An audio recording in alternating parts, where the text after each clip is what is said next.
Filosofia da Ciência, Parte 2, O Senso Comum e a Ciência, baseado na obra de Rubem Alves.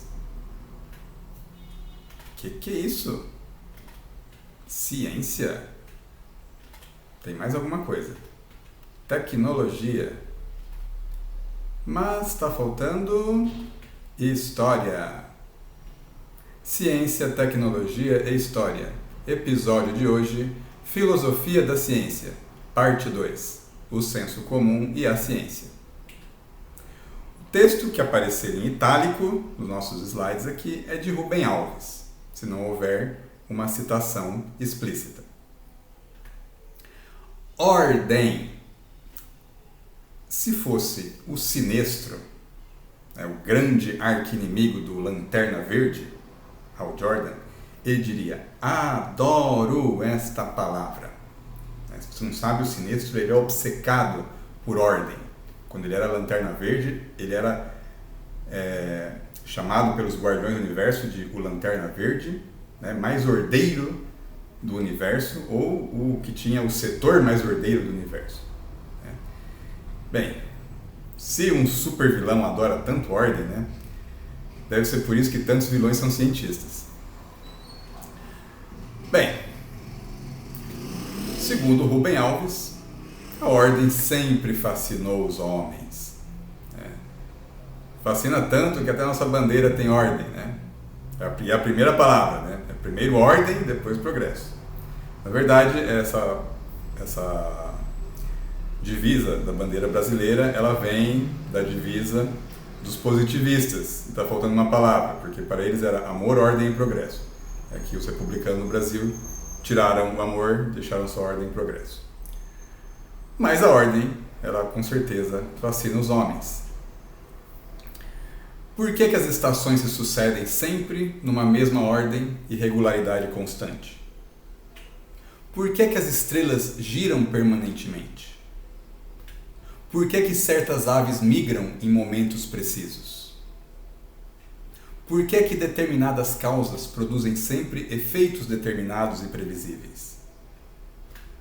A ordem permite que se façam previsões.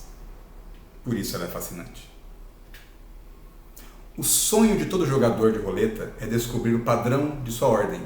Quem souber isto poderá prever que número vai dar.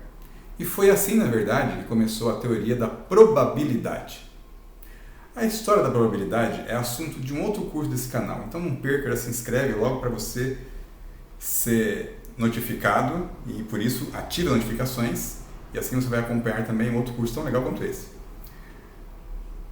Bem, a agricultura, a pesca, a navegação, as várias formas de artesanato desenvolveram-se na medida em que os homens descobriram que existe ordem na natureza. Sementes, estações, peixes e bichos, ventos e materiais se comportarão amanhã da forma como se comportaram ontem. Então há uma regularidade, uma repetição. Ontem, hoje, amanhã, coisas acontecem da mesma forma, acontecem de forma repetitiva. Há uma ordem. Este espanto perante a ordem é a primeira inspiração da ciência. Quando um cientista enuncia uma lei ou uma teoria, ele está contando como se processa a ordem. Está oferecendo um modelo da ordem. Agora ele poderá prever como a natureza vai se comportar no futuro. É isso que significa testar uma teoria. Ver se no futuro ela se comporta da forma como o modelo previu. Nós temos então uma ordem observada na natureza. Então o cientista ele cria um modelo da ordem. Esse modelo é um desenho. Esse modelo é uma abstração, uma simplificação.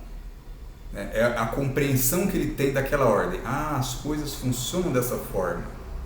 Nossa, existe aqui uma estação em que tem flores, depois esquenta muito, aí as folhas das árvores começam a cair, aí depois, dependendo do local, esfria muito, até neva, e depois a neve derrete e começa a esquentar novamente. Existe uma regularidade, uma repetição, existe uma ordem. Será que isso vai acontecer de novo? Aí é que vem o teste. Depois que o modelo da ordem é construído, você tem que testá-lo. testar o modelo diante de eventos específicos, para ver, realmente, né, os eventos, os fenômenos se processam como o modelo previu. Procedemos de forma ordenada porque pressupomos que haja ordem. Sem ordem, não há problema a ser resolvido, porque o problema é exatamente construir uma ordem ainda invisível de uma desordem visível e imediata. Então você tem uma desordem, né? Mas se você tem um modelo da ordem, você consegue modificar esse estado de desordem e consegue ordená-lo. Você consegue organizar as coisas. Então, resolver um problema é ordenar algo que está desordenado, organizar algo que está desorganizado. E aí entra um pouco de imaginação, ou às vezes muita. Porque a observação sugere, mas não dá resposta. É necessária imaginação. E aqui nós trazemos uma citação de Einstein. Uma citação verdadeira, tá? Que está no livro dele, que é Como Vejo o Mundo, mencionado nas referências. A história das descobertas científicas e técnicas revela-nos quanto o espírito humano carece de ideias originais e de imaginação criadora. O Einstein está falando da dificuldade, né, que é a atividade da descoberta científica, né, a atividade do progresso técnico, porque ele exige imaginação. Existem coisas que não existem, elas têm que ser criadas. E aí você tem que imaginar elas, porque elas simplesmente não há algo pronto que diga para você como fazer. Você tem que criar. Para criar tem que imaginar. Também é uma questão de clareza na ciência. A primeira tarefa para resolver um problema que se impõe, portanto, é ver o problema com clareza. Em ciência, como no senso comum, existe uma estreita relação entre ver com clareza e dizer com clareza. Quem não diz com clareza, não está vendo com clareza. Dizer com clareza é a marca do entendimento, da compreensão. Dizer com clareza é dizer de uma forma que seja compreensível. Dizer de uma forma precisa. Dizer de uma forma em que não haja dúvidas para quem está escutando. Ou escrever de uma forma que não haja dúvidas para quem está lendo. Aqui nós até citamos um filme baseado em um livro, chama O Doador de Memórias. Essa história ela fala sobre uma sociedade na qual as pessoas elas têm que falar de maneira precisa. Elas não podem usar metáforas, elas não podem usar expressões que causem dúvidas. Então até tem uma cena em que a mãe do rapaz que é o protagonista, na hora que ele fala alguma coisa que não parece claro, ela diz: precisão de linguagem, por favor. Que é uma regra na sociedade deles. Eles têm que ser precisos ao falar. É como se fosse uma sociedade na qual imperasse a comunicação científica, porque a comunicação científica ela tem que ser clara. Quando um cientista escreve um artigo científico, o artigo tem que ser escrito de uma maneira em que não haja dúvidas para aqueles que vão ler. Ele pode ser complicado porque ele vai exigir um conhecimento daquele que está lendo para ser compreendido, mas a forma como ele está escrito tem que ser objetiva. Aí é que vem o segundo passo, né? Além de você compreender o problema com clareza, você precisa fazer uma análise. Enunciar com clareza o problema é indicar, antes de mais nada, de que partes ele se compõe. É a este procedimento que se dá o nome de análise. O mecânico que desmonta o motor está envolvido em análise, separando cada e todas as partes uma a uma. O jogador de xadrez que examina sua situação estratégica está envolvido em análise. Ele deve tomar ciência de cada e de todas as implicações da sua situação. Ele tem que pensar: se eu mover uma peça, né, o que meu adversário irá fazer em seguida?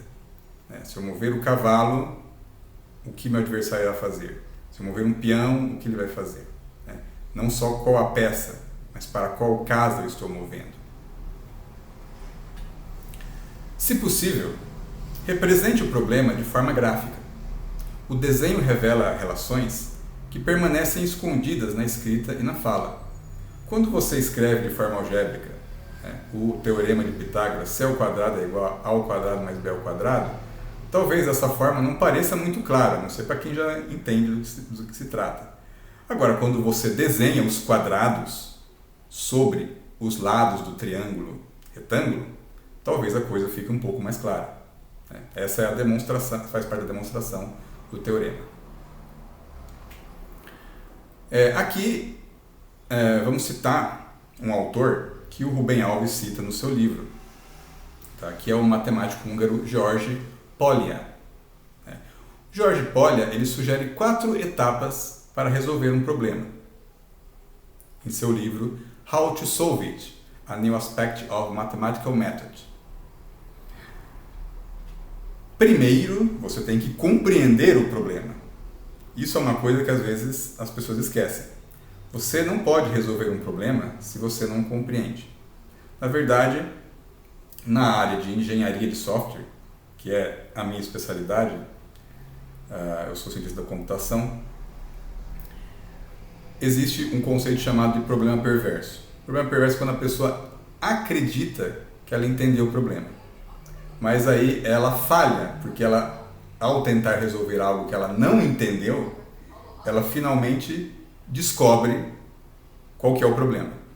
Então o problema perverso é aquele problema que, para ser compreendido, ele tem que tentar ser solucionado uma vez, porque na verdade você não compreendeu da primeira. Mas essa é a questão. Não é possível resolver um problema se você não compreendê-lo. Esse é o primeiro passo. Sem a compreensão do problema, não há solução. E diariamente, às vezes, nós temos situações, empresas, em que as pessoas tentam resolver problemas, mas elas não entendem o problema. Então elas não vão conseguir resolver. Segundo, após compreender o problema, descubra a conexão entre os dados e o desconhecido. Quer dizer, aquilo que você conhece, os dados que você tem, e aquilo que você quer descobrir. Deve haver uma conexão entre os dois. Para isso, você pode ser obrigado a considerar problemas auxiliares. Se uma conexão imediata não puder ser encontrada, se você não conseguir observar uma relação rapidamente entre os seus dados e o desconhecido, você pode tentar procurar alguns problemas que te auxiliem. Então você vai ter que resolver outros problemas para poder resolver o problema que você realmente quer resolver. Então, às vezes, um problema ele tem que ser dividido em vários problemas menores.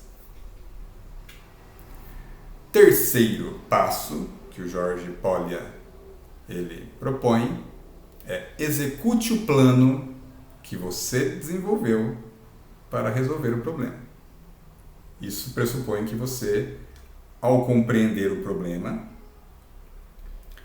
e estabelecer as conexões entre os dados e o desconhecido, você montou um plano. Você, entendi o problema, agora eu vou, então, fazer um roteiro para resolvê-lo. E você tem que seguir esse roteiro. Após executar o seu plano de solução, examine a solução que você obteve e veja se ela é a solução correta. Revise a solução, teste os dados obtidos. Esses são os passos que o George Polya ele propõe para resolver um problema. E aqui voltamos ao Rubem Alves. Você está resolvendo um quebra-cabeças. Há uma peça faltando. Será que você não pode e deve construí-la pela imaginação? Então, nem sempre nós temos todas as ferramentas necessárias para resolver o problema. Às vezes nós temos que criar a ferramenta. Ao longo da história, o homem foi desenvolvendo ferramentas, técnicas, máquinas para resolver problemas, coisas que não existiam antes. Mas ele teve que criá-las para resolver os problemas que iam surgindo diante dele. Bem, assim nós concluímos o assunto de hoje do nosso curso de Filosofia da Ciência, baseado na obra de Rubem Alves. Não se esqueça de se inscrever no canal, de ativar notificações, de compartilhar o vídeo, de comentar e continue assistindo. Obrigado pela sua audiência.